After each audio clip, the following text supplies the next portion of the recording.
Задачу создать для пожилых комфортные условия жизни перед собой сегодня ставят органы власти, общественные организации и социальные службы. Что делают для этого и какие льготы есть у пенсионеров Мирнинского района, узнавала Августа Степанова.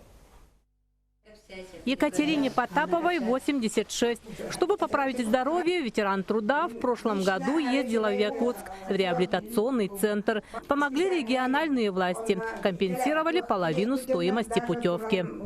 Ветераны труда у нас путевочки имеют с 20% оплатой.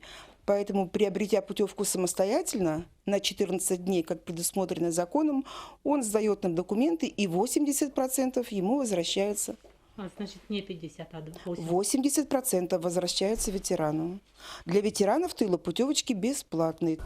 Материальная помощь, единовременные выплаты, адресная социальная поддержка предназначены для ветеранов, детей войны и пенсионеров. Сэкономить пожилые могут даже на ремонте квартиры. В соответствии с постановлением Республики Саха-Якутия, наши участники войны и ветераны тыла могут обратиться на оказание материальной помощи на ремонт жилья. Максимальный размер выплаты составляет 30 тысяч рублей. У пенсионеров в возрасте от 70 лет есть еще одна льгота. Их освобождают от уплаты взносов за капитальный ремонт дома. Одиноко проживающим положена и компенсация. За капремонт имеют право получить одиноко проживающие собственники жилья пенсионеры от 70 до 80 лет 50%, свыше 80 – 100%.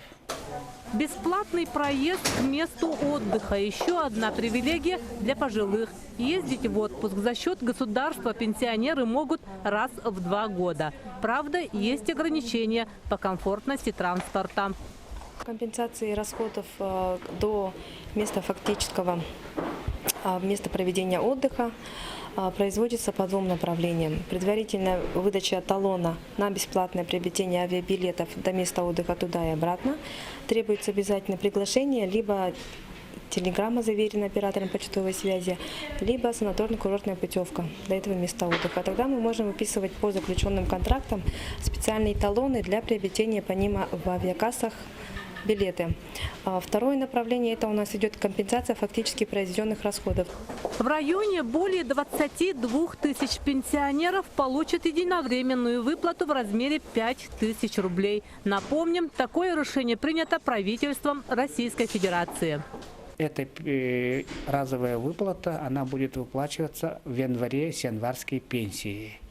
Здесь возникает вопрос, значит, выплачивается ли она всем пенсионерам? Значит, здесь в постановлении было принято решение, что эта компенсация будет выплачиваться всем одинаково, работающим, не работающим пенсионерам, независимо.